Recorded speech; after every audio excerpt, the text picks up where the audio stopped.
Alors, dans le genre pas très réjouissant, nous allons continuer, mon cher Pierre, et il y a le Wall Street Journal qui nous annonce maintenant qu'il y a un risque de faillite de la France. Bah, absolument. Et c'est le Wall Street Journal qui en parle. Il n'y a pas que le Wall Street Journal. Alors, c'est vrai. Il n'y a pas que le Wall Street Journal. Il y a Fortune, il y a Forbes, il y a Bloomberg, Financial Times et quelques autres. Alors là, je voudrais comprendre. Parce qu'à côté de ça, je prends les Échos et je lis. Tout va bien. La prospérité revient, la croissance repart, les entreprises sont optimistes. Je voudrais comprendre, et je voudrais surtout que nos téléspectateurs comprennent. Alors, je vais vous montrer un graphique. Alors, c'est quoi ce graphique? Ce graphique, c'est les fameux crédits défaut swap. Voilà. Dont vous savez que j'ai écrit un livre sur Black Masters, l'inventrice, voilà, on va dire, des crédits défaut swap. Voilà. Alors, qu'est-ce que c'est un crédit défaut swap? C'est une assurance sur un défaut de paiement. Voilà, assurance sur un défaut de paiement. Mais ça devient un produit financier, cette assurance. Bien sûr. Voilà, parce qu'il peut se vendre. Sans aller jusque-là. Alors, ce qui est intéressant, où est mon papier? C'est que en 2003, voilà, il fallait à peu près 30 000 euros pour couvrir 10 millions d'emprunts. C'est ça. Hein, parce que c'est par tranche de 10 millions. Par tranche de 10 millions, oui. Voilà. Et aujourd'hui, à cause de Marine, parce que tout Wall Street est terrorisé à l'idée que Marine Le Pen puisse gagner les élections, on est passé à 70 000, c'est-à-dire plus du double. Voilà.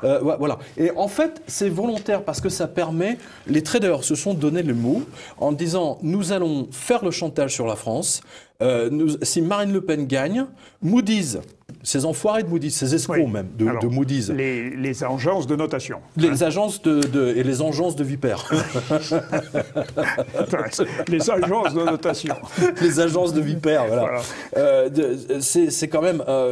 ils ont dit que si Marine Le Pen gagne, automatiquement, la dette de la France sera considérée comme junk. Oui, joke. Ou défaut de paiement obligatoire. Ouais. Donc aujourd'hui, tous les traders se sont donné les mots parce qu'ils ont calculé, et alors ça j'ai vu ça, alors je ne sais plus dans quel papier. Pourri.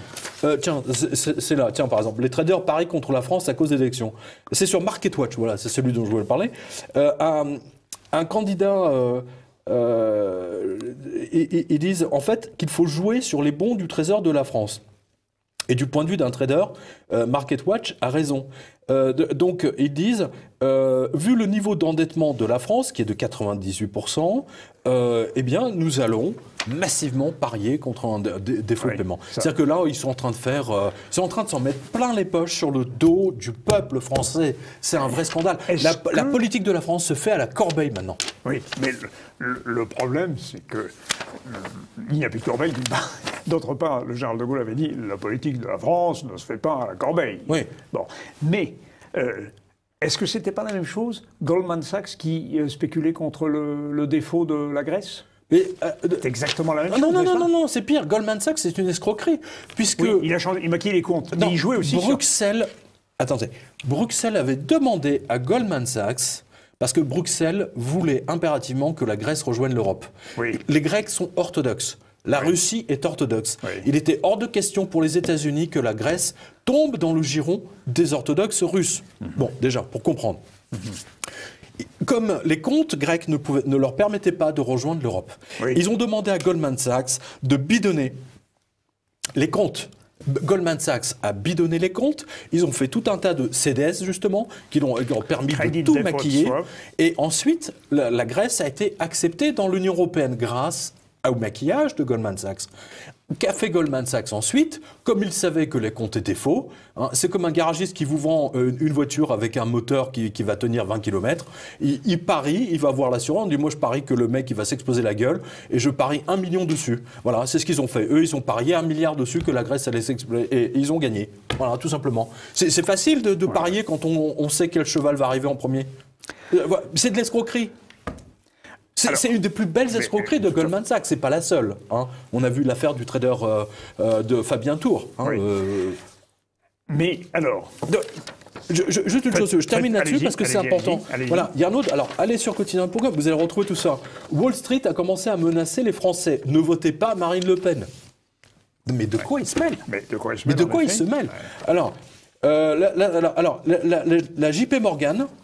C'est une banque que j'apprécie beaucoup, vous savez bien, a pondu un communiqué à tous ses clients Écoutez bien l'entourloupe, c'est très intéressant.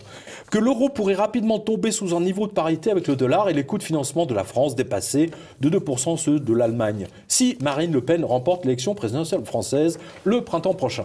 Mais regardez bien le coup tordu. Écoutez bien, le détail, le diable est dans les détails. Cela d'abord, ce communiqué était envoyé à tous leurs clients le vendredi matin, afin qu'ils aient le temps de jouer sur voilà. Une fois qu'ils ont fait monter le risque, une fois qu'ils ont fait monter tout ça, le même communiqué ensuite a été envoyé à tous les journalistes financiers le lundi. Voilà.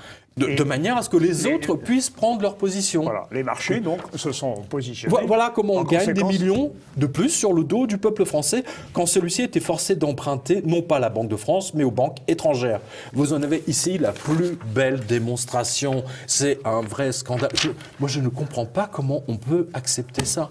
Enfin bon, en tout cas, alors, il y a un truc très intéressant, c'est que Moody's... Alors, tiens, il est là. C'est très important de clore là-dessus, hein, parce que tout ça va ensemble. Là, on a vu JP Morgan. Là, c'est des agences de notation. C'est donc la semaine du 20 février. Hein. La semaine passée, avec de nouveaux développements, Standard & Poor's et Moody's sont d'accord. Si Marine gagne, la dette de la France sera immédiatement requalifiée en junk. C'est pas beau, ça? Pourri. Bah, voilà. Exactement ce qui avait été mis dans une BD, moche comme tout, La Présidente. Voici déjà un an. Alors, Standard & Poor's say it will declare a default if the FN Front National goes ahead with pledges to redenominate.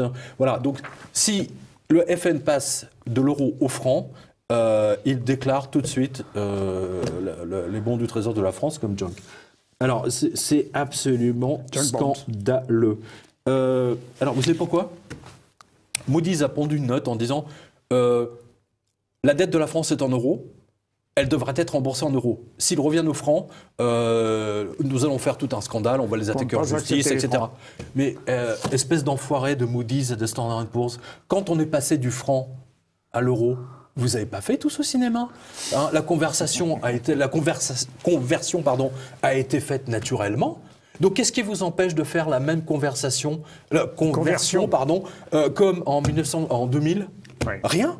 C'est même pas moi qui le dis, c'est Ambrose Evans Pritchard dans le Télégraphe de Londres. Mais je dis la même chose, et Bernard Monod le dit aussi. Mais Moody's, Standard & Poor's, vous êtes des bandes d'enfoirés.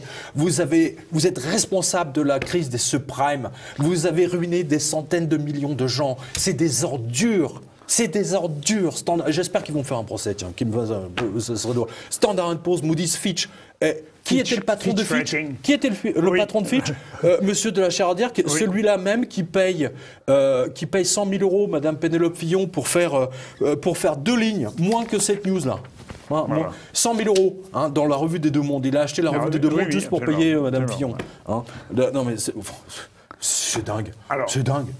C'est complètement fou. Mais vous voyez bien qu'ils tiennent par tous les moyens à garder la France en esclavage des banques. Parce que tout ça n'est possible que grâce à la loi du 3 janvier 73. Ouais, franchement, je demande, chers lecteurs, spectateurs, abonnez-vous à mon Twitter, c'est important.